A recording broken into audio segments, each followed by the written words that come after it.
Bob Schneider, thanks for coming on. We really appreciate it. Thank you for having me, Karen.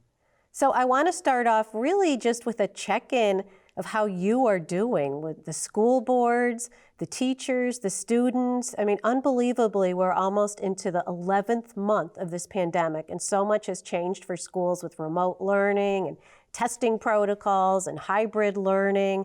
I mean, how are schools doing? Schools are doing great. We have pivoted since the beginning of this pandemic. You know how we had to go from in classroom to full remote, and there was some stops and starts, and some things didn't work that well, others did. But now here we are almost a year later, and our teachers, our administrators, our school board members, support staff, 83% of our schools at the end of December for that first part of the year were either in classroom full time or had the hybrid approach, which was remote and in classroom. So we have risen to the occasion, the entire school public education system, and we're doing really well, all things considered, in a global pandemic. What about vaccinations? It's been a very difficult rollout, both nationally and at the state level.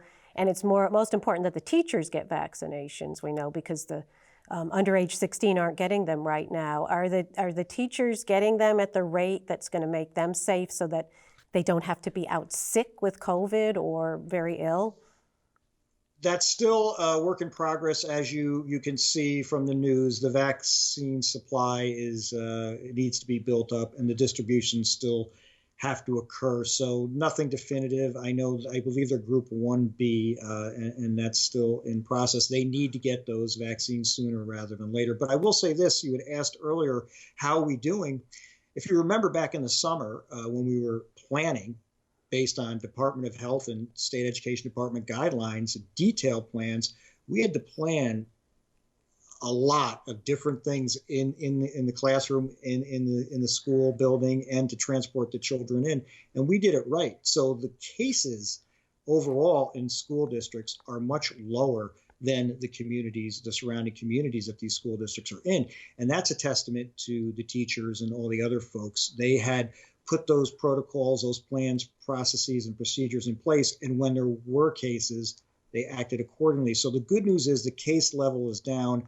But to your point, we need to get the vaccines into the arms of all the teachers and other people that are in that building live when the building's open. Well, on to school funding. It seems like as a reporter, I spend an awful lot of time talking about this. I know you do, as being part of the school boards. Governor Cuomo did something interesting this year. He presented two different budgets. And one is if the federal government gives New York a full bailout, $15 billion, then everybody gets funded, including schools, just as planned. But if the federal government doesn't come through, then there'd be a 5% across the board cut. Schools would take a hit.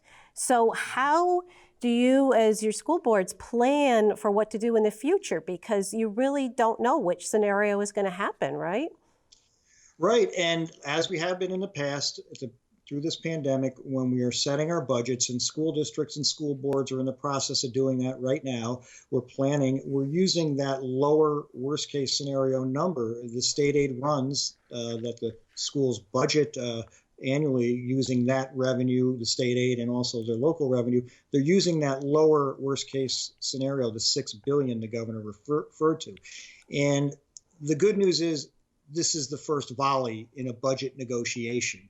We're going to hear more. The legislature has to weigh in. We have to weigh in. A lot of other groups have to weigh in. So hopefully this changes as we get closer to when the final budget is released by the governor. We know that there's a federal stimulus negotiation that's going to start. We have no guarantees. That's why the governor had to go with these two budgets. We don't know if the federal stimulus will get passed in the period we need to factor it into our budgeting. So a lot of uncertainties, and we are concerned also, Karen, with that federal stimulus, that new round of potential funding, even with the one before it that we received in December. A lot of that money was for reimbursement of all the COVID-19 pandemic planning expenses, but yet the governor is using some of that money for the budget to replace the reduction in state aid for this upcoming budget period. And we are a little uncomfortable with that. Yeah, I wanted to ask you about that. That's $4 billion in federal aid, and the governor wants to substitute it for regular state funding. And so you're saying that's not a good idea, but it is a one-time expense, we hope, this pandemic, right? So would it make sense to use a kind of a one-shot revenue to help schools when the state revenues are down?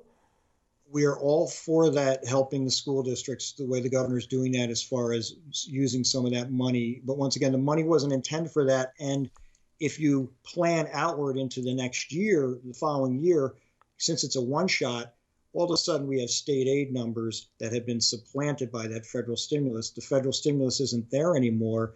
Now we've got cuts, large cuts in state aid, and we're worried about that down the road. Then all of a sudden we're hit with huge cuts and we have to budget for even worse scenarios in the future. And this is all resting on the backs of our students, and we are not proponents of that. So we hope that, as I said, by the end, when the negotiations are all said and done, it'll be a different looking budget. And the stimulus, the more positive stimulus, comes to the state. Well, I'm sure we'll talk again before next September. No doubt. Thank you very much for coming on. We really appreciate it. Thank you, Karen. I appreciate it also. Take care.